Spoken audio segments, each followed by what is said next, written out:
This is S.J. Thomason with Christian-Apologist.com. When and by whom were the Gospels written? Skeptics often call into question the dating of the Gospels, making the claim that they were written by anonymous authors decades or even centuries after Jesus was crucified. Yet we have much evidence to discount such assertions.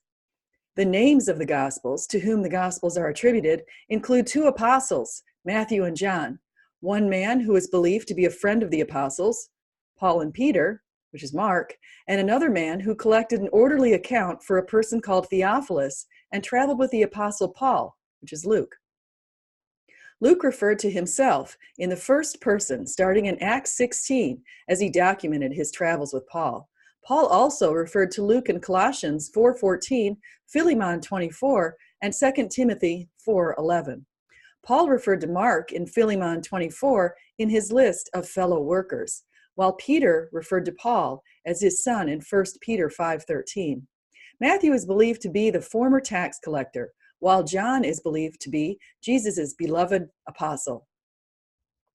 Early Christian disciples had no reason to elevate two unknown men, Mark and Luke, to the status of authors, as neither was one of Jesus' 12 apostles. If they were selecting names that would carry weight, it seems more logical that they would have selected two other apostles. No one attributed the Gospels to anyone else in ancient history, and we have early attributions in the 2nd century to the named authors. For example, around 180 AD in Against Heresies and Church History, Irenaeus stated that Matthew wrote a gospel for the Hebrews in their own language, while Paul and Peter were in Rome sharing the good news. Prior to that, around 150, Justin Martyr referred to the Gospels as the memoirs of the apostles. And even prior to that, around 130, the bishop of Hierapolis, Papias, a disciple of the apostle John, referenced Mark and Matthew in his expositions of the Logia of the Lord. Here's what he said. The elder also said this, Mark, being the interpreter of Peter, whatsoever he remembered, he wrote accurately, but not, however, in the order that these things were spoken or done by our Lord. For he neither heard the Lord nor followed him, but afterwards, as I said, he was with Peter, who did not make a complete or ordered account of the Lord's Logia, but constructed his teachings according to Creae. So Mark did nothing wrong in writing down single matters as he remembered them, for he gave special attention to one thing, of not passing by anything he heard and not falsifying anything in these matters. Concerning Mark, these things were related by the father, John the elder. Concerning Matthew, these other things were said. Therefore, Matthew set in order the Logia, or divine oracles, in a Hebrew dialect, and each interpreted them as he was able. Other early support for the four named gospel authors comes from Tertullian, Tatian, the canon Muratorianus, and Origen. Furthermore, the core content of the Gospels is verified extra-biblically from non-Christians within 150 years of his resurrection. In other words, the names of the authors mean little when the content is verified by others, including people who were hostile to the Christian faith. Extra-biblical, secular evidence supports the core tenets of Christianity. We know that Jesus was born into humble circumstances to a poor woman who was married to a carpenter from Celsus. Christians believed he was born of a virgin, according to Celsus.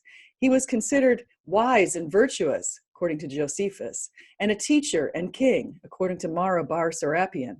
He was crucified and died under Pontius Pilate, according to Josephus, Tacitus, and Lucian. On the day of his crucifixion, there appeared a most fearful darkness and an earthquake, according to Thales, and a full eclipse of the sun, according to Phlegon. Josephus reports that Jesus' apostles did not abandon their discipleship, and they reported that he was alive 3 days after his crucifixion. Early Christians suffered trials, persecution, and torture if they did not renounce Jesus, according to Pliny the Younger. Early Christians of every age and both sexes tried to live like Jesus, worshiping him as Lord, singing hymns to him, and refusing to betray trust or commit fraud, theft, or adultery, according to Pliny the Younger. Let's switch gears and talk about the age of the Gospels. To be included in the New Testament canon, the early church leaders required that the books or letters were composed by eyewitnesses or those who knew eyewitnesses to Jesus' ministry or resurrection.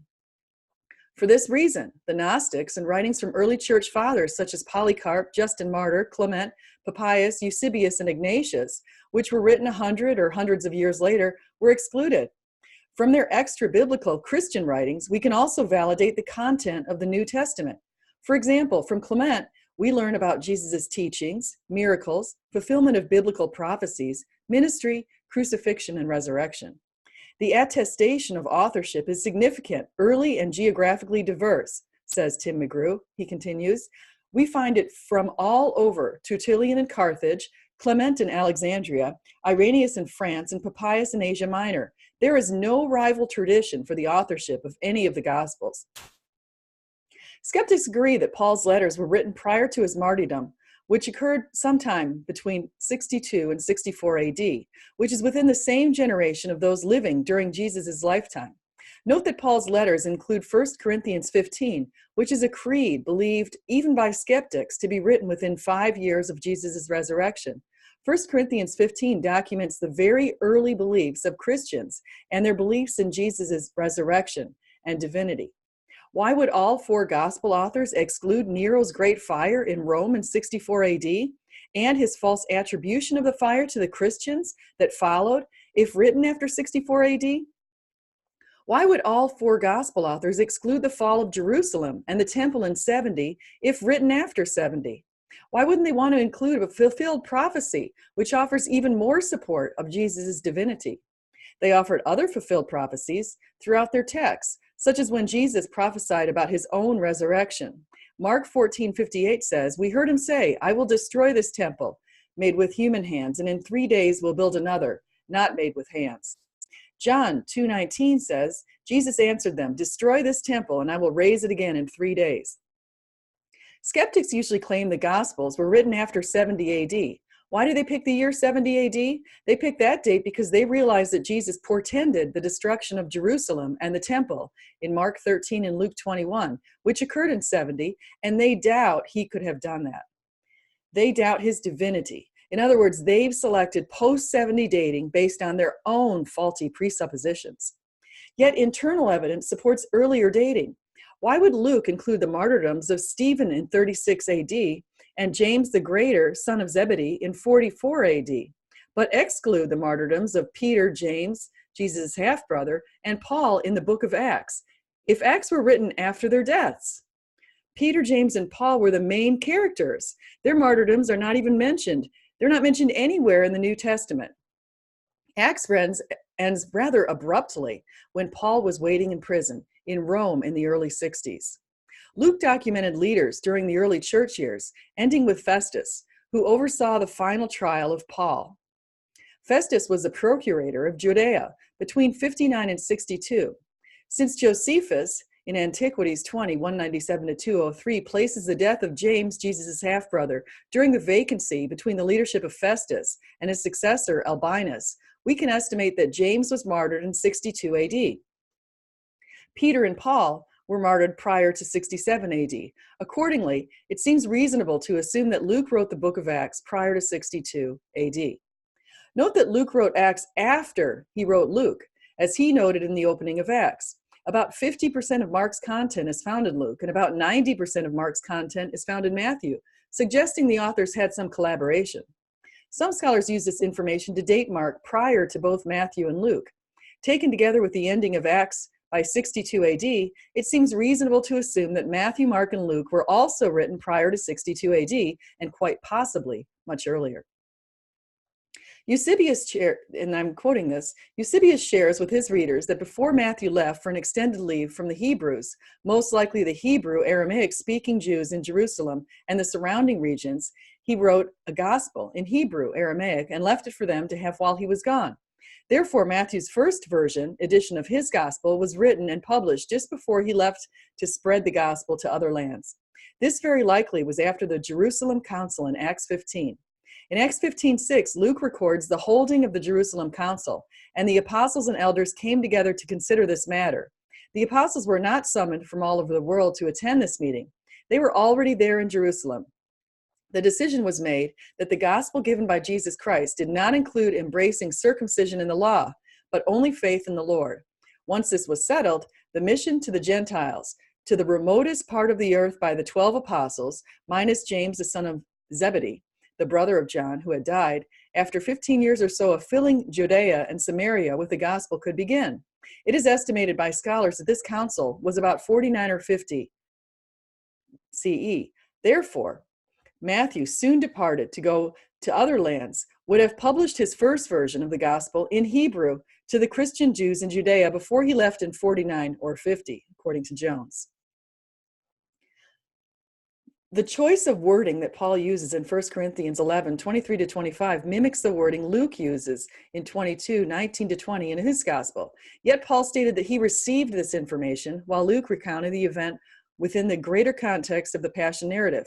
Consider these verses. I'm quoting now 1 Corinthians 11, 23 to 25.